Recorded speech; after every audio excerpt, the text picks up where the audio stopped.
Hello বন্ধুরা, আমাদের SDTV চ্যানেলে আপনাদের স্বাগতম। আমি দীপিকা চলে এসেছি আপনাদের জন্য তোমাদের রানী সিরিয়ালের আপডেট নিয়ে। দুর্জয় রানীকে দেখেই শক্ত করে জড়িয়ে ধরে, বলে, রানী কোথায় ছিলে তুমি এতদিন? রানীকে ছেড়ে দুর্জয়ের কোনো অস্তিত্ব নেই, বোঝো সেটা? তুমি একটা বারের জন্য আমাকে বললে না যে তুমি বেঁচে আছো রানী। আজকে তোমাকে এরকম ভাবে আমি দেখবো ভাবতে পারিনি। আমার পেটে এতটা ব্যথা কেন করছে? দুর্জয়, তোমার আবারও অপারেশন করা হয়েছে, তার মানে? আমার তো একবার অপারেশন হয়েছিল, সেগুলো তোমাকে না হয় পরে বলবো। তবে তোমাকে আমি নিজের পরিচয় দিতে পারিনি, তোমার থেকে আমি দূরেও সরে যাইনি। তার মানে তুমি আমার অপারেশনের কথাটা জানো? হ্যাঁ, কারণ আমিই তো শম্পা সেজে তোমাদের বাড়িতে ছিলাম দুর্জয়। তখনই দুর্জয়ের মনে পড়ে যে তার কিসে অ্যালার্জি, সেই খাবারটা রানী তাকে খেতে দেয়নি, হাত ধরে ফেলেছিল, বলেছিল খাবারটা খাবেন না। এরপরে দুর্জয় যখন শুয়েছিল অপারেশন অবস্থায়, রানী সেই টি-শার্টটা তুলে দেখার চেষ্টা করছিল, তখনই দুর্জয়ের হাতে ধরা পড়ে গিয়েছিল এবং পায়ে ধরে ক্ষমা চেয়েছিল, কাউকে এই কথা বলতে নিষেধ করে।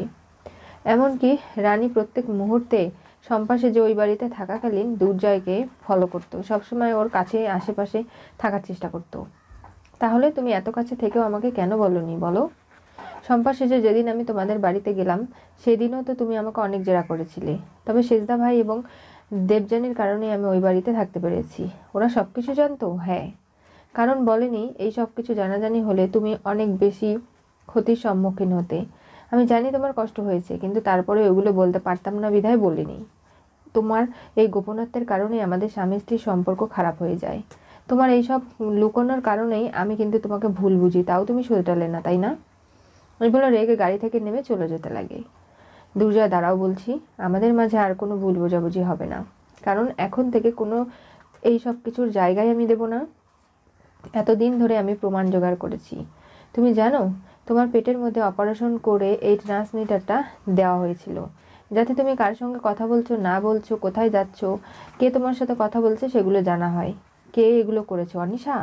হ্যাঁ, ও আমার সারা জীবন ক্ষতি করেছে, ওকে আমি ছাড়বো না। আর তোমার হাতে যেহেতু প্রমাণ রয়েছে রানী, তাহলে চলো না এক্ষুনি গিয়ে পুলিশে খবর দে, ওকে ধরিয়ে দে। না, ওর সমস্ত অডিও রেকর্ডিং সব কিছু আমার কাছে রয়েছে। তবে আমি সেদিন ব্লাস্টে শেষ হয়ে যাইনি দুর্জয়, কারণ আমি সেদিন টের পেয়েছিলাম যে আমাকে শেষ করার জন্য রথের নিচে বোম রাখা হয়েছে, আর সেটা দেখেই সেখান থেকে আমি সরে যাই। এমনকি পিকলুদাকেও আগে ভাগে আমি ওখান থেকে সরিয়ে ফেলেছি। পিকলুদা কোমায় ছিল না, ও সুস্থ হয়ে গিয়েছিল, তাই ওকে এই পরিস্থিতি থেকে সরিয়ে নিয়ে যেতে খুব সহজে আমি পেরেছি। আর জানো তো, পিকলুদাকে নিয়ে অনিশা দি নোংরা খেলাটা খেলেছে। আমাদের বাড়িতে গিয়ে তোমাকে যে মিথ্যে মিথ্যে কথাগুলো আমার সম্পর্কে বলেছে পিকলুদা, সেগুলো সবটাই বানোয়াট। আর তার জন্য পিকলুদা কিন্তু খুব নেশা করত, আর সেই সময় এত বেশি পরিমাণে করে ফেলেছে যে অসুস্থ হয়ে যায়। পরিবারের লোকজন কেউই তার ট্রিটমেন্টের কোনো দায়িত্ব নিচ্ছিল না। আর সেই সময় আমি ওরকে ফলো করতে করতে, ওর পিছু নিতে নিতে যখন এই বিষয়টা জানতে পারি, তখনই আমি সমস্ত দায়িত্ব নিয়েছিলাম। এমনকি আমি যে বাড়িতে থাকতাম ওইখানে থেকেই পিকলুর ট্রিটমেন্ট শুরু করি।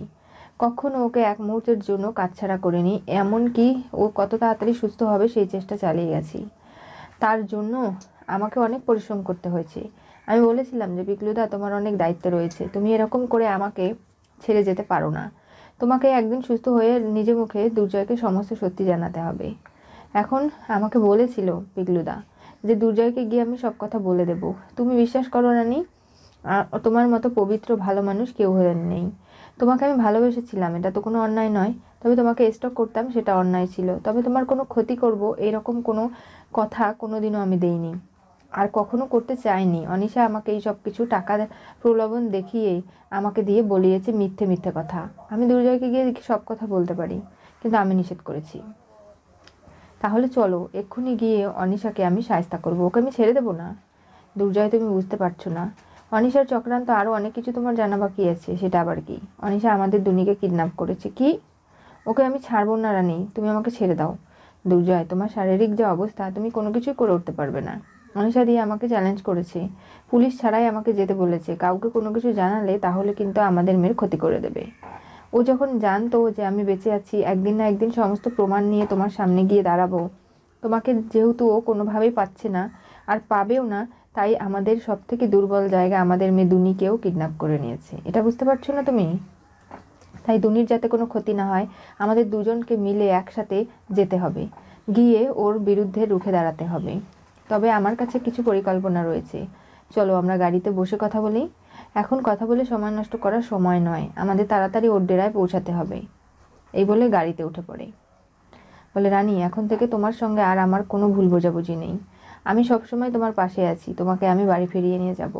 আর আমি সত্যি নিজে যে ভুল করেছি অনিশাকে বিশ্বাস করে প্রতি মুহূর্তে, অন্ধবিশ্বাস কাউকেই করা ভালো নয়। আর সেটা আমি নিজের জীবন দিয়ে বুঝতে পারছি। ওই মেয়েটা সবসময় আমার ক্ষতি করেছে, অথচ ওকে অন্ধবিশ্বাস করে করে আমি আমার জীবনটাই শেষ করলাম। এদিকে রানী গাড়িতে বসা মাত্রই রিতমদা ফোন করে। বলে, কি ব্যাপার রানী? আমরা খুব চিন্তা টেনশন করছি, তোমরা এখনো নেই। অনেকক্ষণ যাবৎ তোমাকে ফোন করেছি, তোমরা বললে যে বাড়ির রাস্তা আসছি। রিতমদা, আমি দুর্জয়কে নিয়ে পৌঁছাতেই যাচ্ছিলাম, তখনই অনিশাদির ফোন চলে এসেছে। দুনি বাড়িতে নেই, তাই তো? তার মানে অনিশা দুনিকে কিডন্যাপ করেছে? হ্যাঁ, ও আমাকে বলেছে যে দুর্জয়কে একলা নিয়ে ওর ডেরায় যেতে, তা না হলে দুনির বড় ক্ষতি করে দেবে। আমি বুঝতে পারছি না আমার ভাই কাকে বিয়ে করতে চেয়েছিল। এই মেয়ে কখনোই সংসারে ভালো থাকা তো দূরের কথা, আমার ভাইকেই তো মেরে ফেলবে ও। যা কিছু শুরু করেছে। ভাই কোথায়? ওর জ্ঞান ফিরে এসেছে। কি রে সেজদা ভাই, তুই সব কিছু জানতিস, রানীকে তুই আর সেজ বৌদি হেল্প করেছিস, আমাকে একটাবারও বললি না? তোকে বলে কি হবে? তুই তো প্রমাণ ছাড়া কোনো কথা বিশ্বাস করিস না। তোর নিজের বইয়ের কথার থেকে অনিশার কথাকে বেশি প্রাধান্য দিতিস। দেখলি আজকে কি ঘটলো? আর এই সব ঘটাতে গিয়ে আজকে নানাভাবে আমাদের পরিবারও কিন্তু টেনশন, চিন্তা সবাই করছে। কাকুমণি অসুস্থ হয়ে গেছে, বাবা অসুস্থ, এমনকি কাকিমণি নানাভাবে কষ্ট পাচ্ছে। এগুলো থেকে আমরা ওদের কি করে বের করে আনবো? একবারও ভেবে দেখেছিস? আমার ভুল হয়ে গেছে, সেগুলো এখন বলে কি হবে? এতটা নিম্ন কাজ অনিশা কি করে করতে পারে? দুনির মতো একজন বাচ্চা দুধের, তাকেও কিডন্যাপ করেছে। রানী বলে, দেখো না, আমি গাড়ি করে যাচ্ছিলাম যখন, একটা বাচ্চা মাঝ রাস্তায় দাঁড়িয়ে আছে, আর তাকে কোলে তুলে নিলাম দুনি ভেবে, কিন্তু দেখলাম যে দুনি না, কিন্তু দুনির জামা পরা। ওর মাকে জিজ্ঞাসা করতেই বললো একটা মেয়ে এসেছিল, সে বলেছে এরকম জামা পরিয়ে রাস্তায় দাঁড় করে রাখতে, তাই রেখেছি। তাতেই অনিশাদি ফোন করে জানালো যে আমার সব থেকে দুর্বল জায়গা দুনি, তাকে শেষ করে দেবে, কোনোভাবে বাঁচতে দেবে না। তার জন্য যা যা কথা বলেছে সেগুলো আমাকে মানতে হবে। রানী, তুমি একলা সব কিছু কী করে করে উঠবে? তুমি চিন্তা করো না, তোমরা বাড়ির সবাইকে জানিয়ে দাও রানী বেঁচে আছে। দুর্জয়, রানী এবং দুনি সবাই একসঙ্গে ফিরে আসবে, কারো কোনো ক্ষতি আমি হতে দেবো না। আমার উপর এতটুকু বিশ্বাস আছে তো? এরপরে রানী ফোন রেখে দেয়। অনিশার ডেরার সামনে চলে যায়। সেখানে গিয়ে রানী গাড়ি থেকে নামতেই অনিশার ভাড়া করা গুন্ডারা ফলো করে, সেটা রানী বুঝতে পারে। রানী দুর্জয় দুজনেই নেমে ভাবনা চিন্তা করছে, ভেতরে কি তাদের জন্য অপেক্ষা করছে তারা কেউ জানে না। রানী আসার সময় গাড়িতে ফোন করেছিল পিকলুকে, সে আসবে এবার রানীকে সাহায্য করতে, বাঁচাতে। সে দুনিকে সরিয়ে নিয়ে যাবে দূরে, আর তারপরেই রানী এবার শায়েস্তা করবে অনিশাকে, কোনোভাবে ছাড় দেবে না এক চুলো। ভেতরে গিয়েই অনিশা বলে ডাকাডাকি করে। দুর্জয়কে সঙ্গে নিয়ে যখন অনিশা বাইরে বেরিয়ে আসে, তখনই বলে, আমি অনেকবার মারার চেষ্টা করেছি রানী, তোমাকে পারিনি। এবার ব্লাস্ট করে মারতে চাইলাম, তাও তুমি বেঁচে গেলে, এবার তুমি বাঁচবে না। এক্ষুনি রানীকে শেষ করো। তোমাদেরকে আমি বলছি, ওকে মেরে একেবারে শেষ করে ফেলো, আমি ওর দেহটা এখানেই দেখতে চাই। দুর্জয় অবাক হয়ে যায় যে অনিশা এতটা ভালো মানসিকতার মুখোশ পরে এত ভালো অভিনয় করলো, সে এতটা জঘন্য। বাড়িতে সবাই যখন চিন্তিত, সেজদা ভাই এসে মেজ বৌদিকে এবং পরিবারের সবাইকে জানায় যে রানী বেঁচে আছে। এই বাড়িতে শম্পা সেজে ওই থাকতো।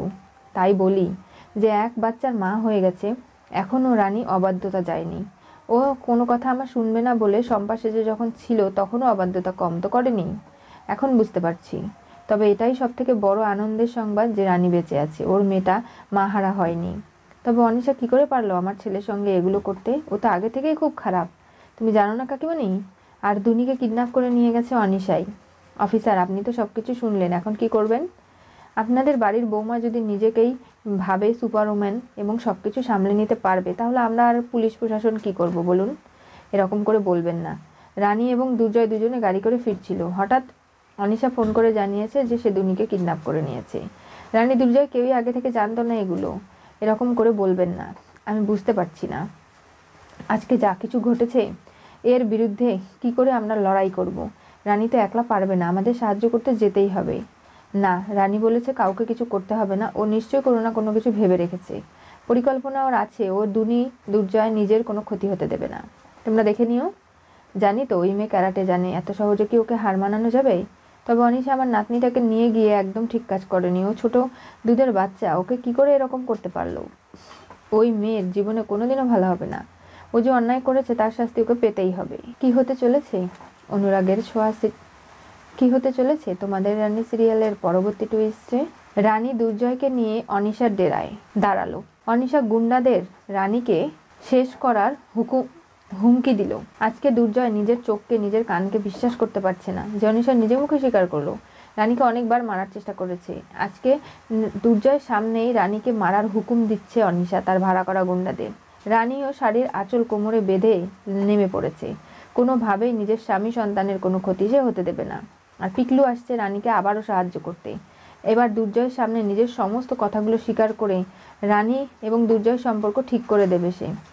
হাজারো হোক, পিকলুর প্রাণ বাঁচিয়েছে রানী, এর থেকে বড় আর কি বা হতে পারে? অনিশার সমস্ত খেলা এবার শেষ করতে রানী পারবে কি? জানতে চোখ রাখতে হবে আমাদের চ্যানেলে। পাশে থাকা বেল আইকনটি অবশ্যই করে ক্লিক করুন।